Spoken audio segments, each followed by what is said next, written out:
کہاں پہ؟ کعبہ شریف میں بیٹھے تھے آپ.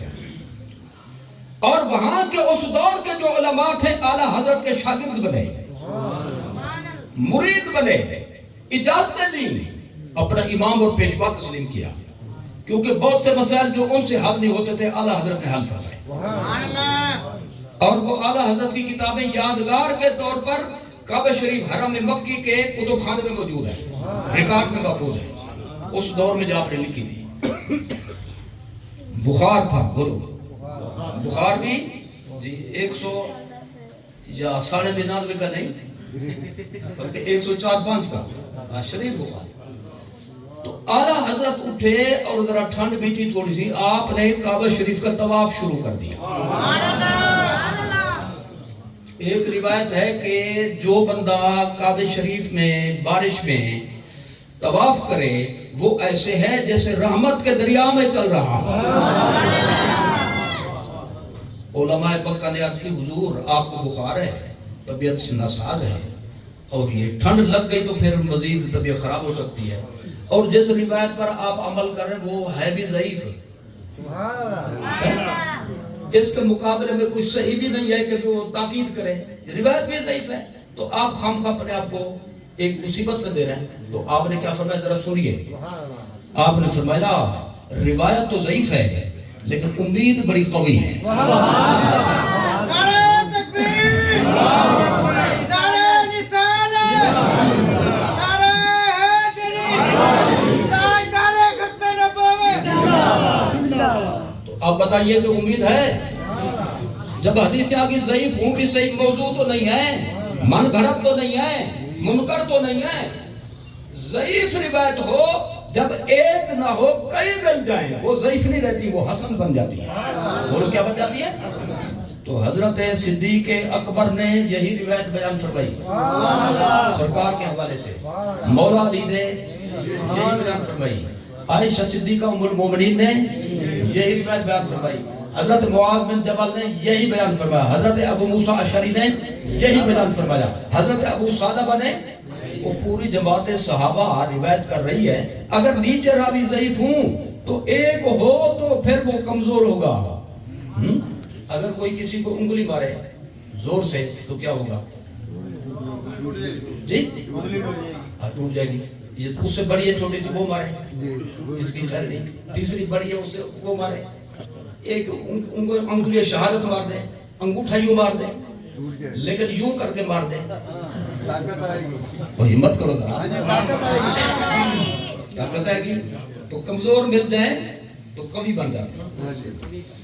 ایک ایک ہوتا ہے 2 11 ہوتا ہے, یہ محاورہ ہے. میں گیا لاہور ایک دفعہ, یہ وہاں پہ محرم شریف کا جلسہ تھا, 10 تاریخ تھی اس کی. تو ہمارے بہت سے دوستوں نے فون کیا کہ بھی ہم بھی آئیں گے, لیکن پابندی لگ گئی کہ بھئی بسیں نہیں چل سکتی. ایک ہمارے دوست آگے رہتے بھی پرلے کونے میں تھے. میں نے پوچھا جب ٹریفک بند ہے, پابندی ہے, تو آپ کیسے تشریف لائیں؟ کہتے 11 نمبر بس پہ. اللہ اکبر. آپ سمجھے 11 نمبر بس, وہ 2 ٹانگیں نہیں تو 11 تو ایک ٹانگ پہ چلنا مشکل ہے. بولو 2 جو ہوتی ہیں کام دے جاتی ہیں, تو بس بن گئی 11 نمبر. تو کمزور اگر اکیلا ہو تو اس میں اتنا طاقت نہ بھی ہو تو جب زیادہ مل جائے طاقت بن جاتی. اصول حدیث میں بھی یہ بات موجود ہے کہ ضعیف روایتیں ایک موضوع کی کئی ہو جائیں تو وہ ضعیف نہیں رہتی جی, وہ حسن کے درجے پہ بن جائے, حسن صحیح کے برابر ہوتے تھے. تو لہٰذا اس رات کی فضیلت ثابت ہے. نہیں بولیں گے تو میں دروازہ بند کرا کے کہہ لوں گا آپ سے. پہلے چپ تھے, اب جو نا یہ سوشل میڈیا پہ کہہ رہے ہیں یہ بدعت, یہ بدعت, یہ بدعت. تمہارے لیے بدعت, ہمارے لیے سنت, کیونکہ ہمارے نزدیک ثابت ہے. بولو کیا ہے؟ اور میں نے زبردستی نہیں منوایا بلکہ میں نے آپ کے سامنے دلائل رکھے. چاہتا ہوں ایک کتاب بھی پیش کر دوں. سبحان اللہ. نعرہ تکبیر, نعرہ رسالت, مسلک کے حق اہل سنت. عزیزم مولانا الیاس صاحب کہہ رہے تھے کتاب ساتھ لے آنا ذرا. میں آگے میز رکھوا دوں. تو میں نے کہا میز رکھی ہو کتاب ایک بھی نہ ہو تو اگلے سال تک پھر جو ہے جی شکوے ہوں گے. تو ایک کتاب نے مجھے 100 کتابوں کے برابر ہے. یہ لکھی ہوئی ہے حضرت شیخ عبدالحق محدث دہلوی کی. ما ثبت بالسنہ فی ایام السنہ. جی سال کے 12 مہینوں کے بارے میں قرآن و حدیث کے جو احکام ہیں شیخ محقق نے ایک جگہ جمع کر کے کتاب بنا دی. اور یہ ہیں 10ویں صدی کے. بولو 10 کے آگے 12 13 14 15 اب کون سی چل رہی ہے 1447واں سن چل رہا ہے. جی تو کتنے 100 سال ہو گئے تقریباً 11 12 13 14 14.5 تو 450 سال پہلے کی کتاب ہے تقریباً. کتنی جو کہتے ہیں اعلیٰ حضرت نے یہ کام مروج کر دیے. تو اعلیٰ حضرت تو پیدا ہوئے سن 1272 ہجری میں. جی ہاں شیخ محقق کو یعنی عرصہ طویل گزر چکا تھا مثال کو کئی صدیاں. اعلیٰ حضرت بعد میں پیدا ہوئے کتاب پہلے تھی. اس میں شب برات کھڑی ہے.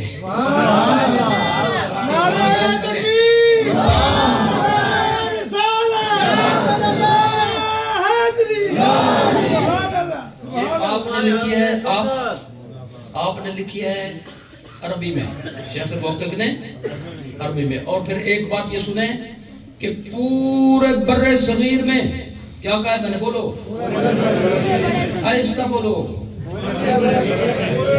زور سے بولنا تو زور سے بولو. پورے بر صغیر میں ہمارے آقا مولا صلی اللہ علیہ وسلم کی حدیث کا علم نہیں تھا. کہیں پر بھی بخاری شریف نہیں پڑھائی جاتی تھی, مسلم شریف نہیں پڑھائی جاتی تھی, ابو داؤد ترمذی ہمت کرو نسائی ابن ماجہ طحاوی شریف دیگر کتب حدیث علم نہیں تھا پورے بر صغیر میں. تو سب سے پہلے جو ہستی پورے بر صغیر میں علم حدیث لے کر آئے وہ اس کتاب کے مصنف ہیں. اور مزے کی بات یہ جہاں جہاں حدیث پڑھائی جا رہی ہے سارے ان کے شاگرد ہیں. تو یہ مشترکہ ہستی ہے مسلم بین الفریقین. شہر و شعبان دیکھیں بولو شہر و شعبان. تو اس میں اس پر کتنے ورق صرف کیے 1 2 3 4 5 6 6.5 باریک لکھا ہے عربی زبان میں. جی تو اسی کو موٹا موٹا لکھیں تو یہ کوئی 24 صفحے بن سکتے ہیں. کھلے قلم سے لکھیں تو عربی میں کس میں عربی میں. تو آپ فرماتے ہیں یہاں کچھ باتیں ہیں جو ہم کرنا چاہتے ہیں. المقالۃ الاولی فیما ورد فی فضل شہر شعبان. فرمایا ایک بات یہ سنو کہ اس میں میں یہ بیان کرتا ہوں شعبان بڑی شان والا مہینہ ہے. یہ المقالۃ الاولی.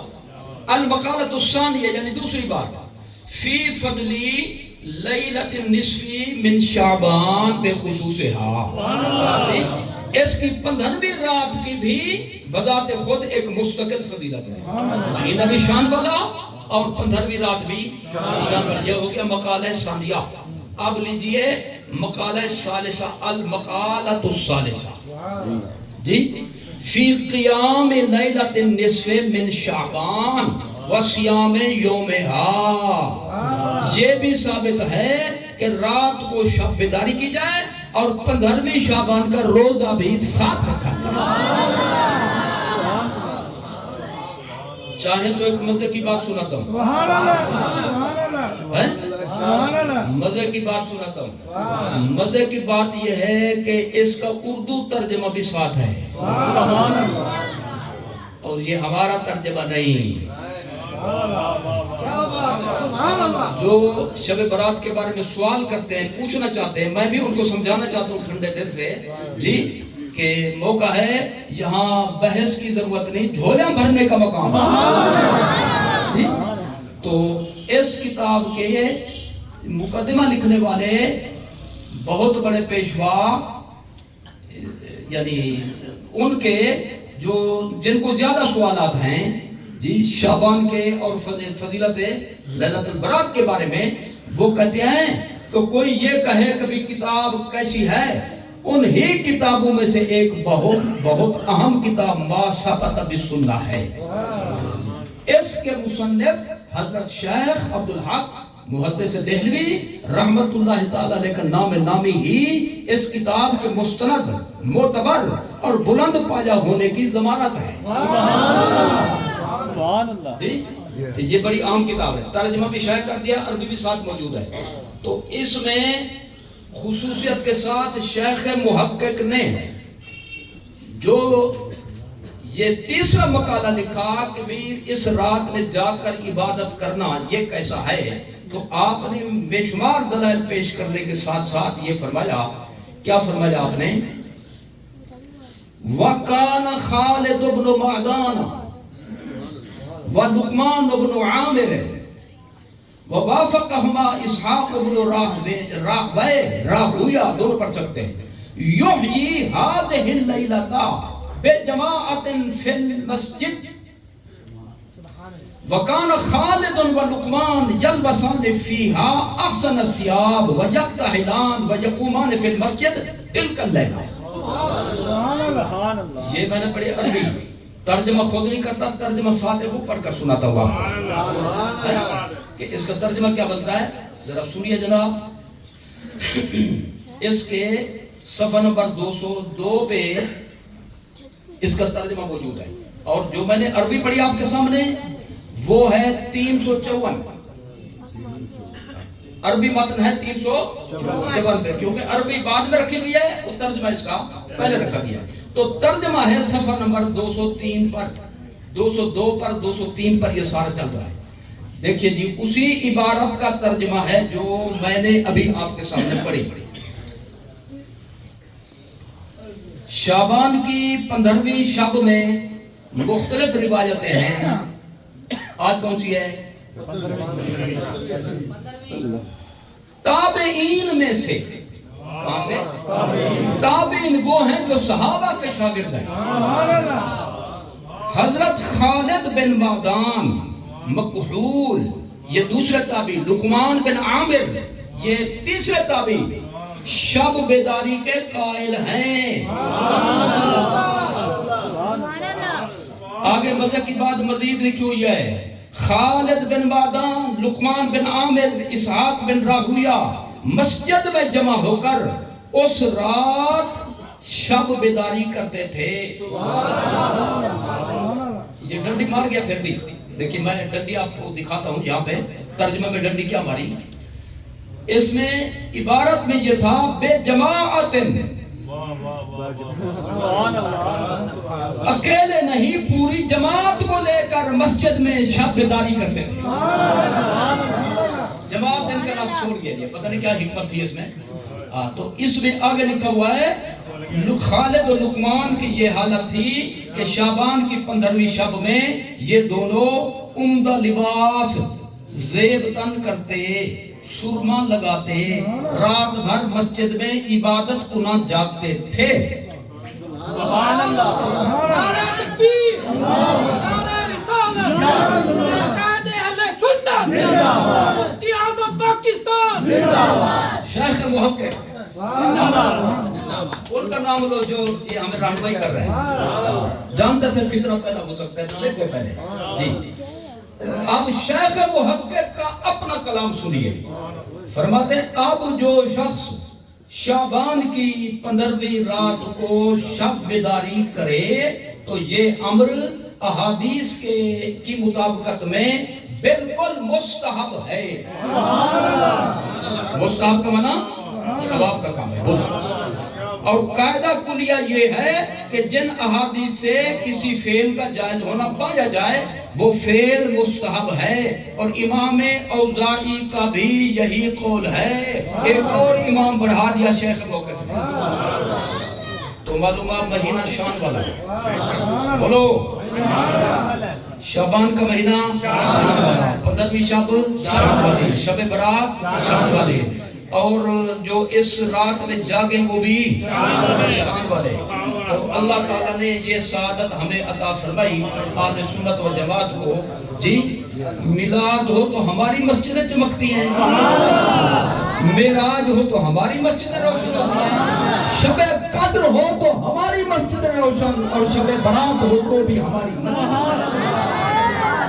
انشاءاللہ جب تک سنی کا ایک بچہ بھی زندہ ہے, حضور کی سنت کے جھنڈے ہم بلند کرتے تھے, کر رہے ہیں, انشاءاللہ بلند کرتے ہیں. وما علینا الا البلاغ. یہ 100 کی کتاب ہے نہیں, وہ بولو 100 لاتا ٹائم زیادہ لگتا, ایک آ گئی مختصر وقت میں, گھنٹے بچ گئے. بولی تمہاری مرضی سمجھ رہے. وما علینا الا البلاغ. حبیبک وآلہ وصحبہ اجمعین عدد خلقک ورضا نفسک وزنۃ عرشک ومداد کلماتک. ہمارے جن احباب نے, شیخ صاحبان نے, مسجد کی منتظمہ نے مل کر, پوری جماعت نے مل کر سابق کی طرح یہ محفل بھی منعقد کی.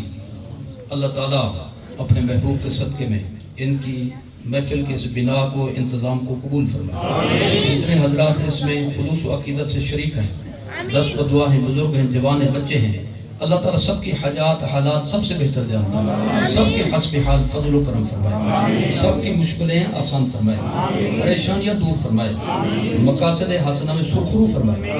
اللہ تعالیٰ بے اولادوں کو نیک اولاد عطا فرمائے, بے روزگاروں کو رزق کے حلال کے دروازے کشادہ فرمائے, بے نمازوں کو نمازی بنا دے, بے ہدایتوں کو ہدایت عطا فرمائے, اپنے محبوب کی سچی محبت عطا فرمائے, کامل اتباع و اطاعت کی توفیق عطا فرمائے, عالم اسلام کے مظلوم مسلمانوں کی مدد فرمائے, حرمین طیبین کی حفاظت فرمائے, اسلام کا بول بالا فرمائے, پاکستان کو استحکام عطا فرمائے, مسلک اہل سنت کو فروغ عطا فرمائے, ہمارے جملہ صحیح الایمان مرحومین کی مغفرت فرمائے, ہمارے اساتذہ و مشائخ کے درجات کو اللہ تعالیٰ بلند فرمائے. اس مسجد کو بالخصوص اور دیگر مساجد اہل سنت کو بالعموم اللہ تعالیٰ دن بہ دن ترقی عطا فرمائے, کامیابی عطا فرمائے. اللہ تعالیٰ دوام استقامت اور برکت عطا فرمائے. ہم سب کی زندگی اسلام پر ہو, ہم سب کا خاتمہ ایمان پر ہو. ہماری یہ دعائیں اللہ تعالیٰ اپنی بارگاہ میں قبول فرمائے. صلی اللہ علیہ حبیبہ وخیر خلقہ. اللہ تعالیٰ بیماروں کو شفا عطا فرمائے, شفاء عاجل عطا فرمائے, صحت کاملہ عطا فرمائے. بالخصوص جن کے لیے دعاؤں کو لکھا گیا, اللہ تعالیٰ ان کو جلد شفا عطا فرمائے. اس مسجد کے جو خدام فوت ہوئے, وفات پا گئے, اللہ تعالیٰ ان کے درجات کو بلند فرمائے. حضرت مولانا قاری قادر بخش صاحب رحمہ اللہ, حضرت مولانا قاری منیر احمد صاحب, اور جناب شیخ جوید صاحب, شیخ جمیل صاحب, اور دیگر جتنے بھی اس بازار سے جو متعلق ہیں اور مسجد سے منسلک تھے, اللہ تعالیٰ سب کی مغفرت فرمائے, سب کے قبور کو جنت کے باغ میں سے باغ بنائے. ہماری یہ دعائیں ان کے حق میں اللہ تعالیٰ قبول فرمائے. ہم سب کے جتنا مرحومین ہیں اس دنیا سے گزر گئے, والدین ہیں اور اس حوالے سے بزرگان ہیں, بھائی ہیں, بہنیں ہیں, اللہ تعالیٰ سب کی مغفرت فرمائے, سب کے درجات کو بلند فرمائے. صلی اللہ علیہ وسلم.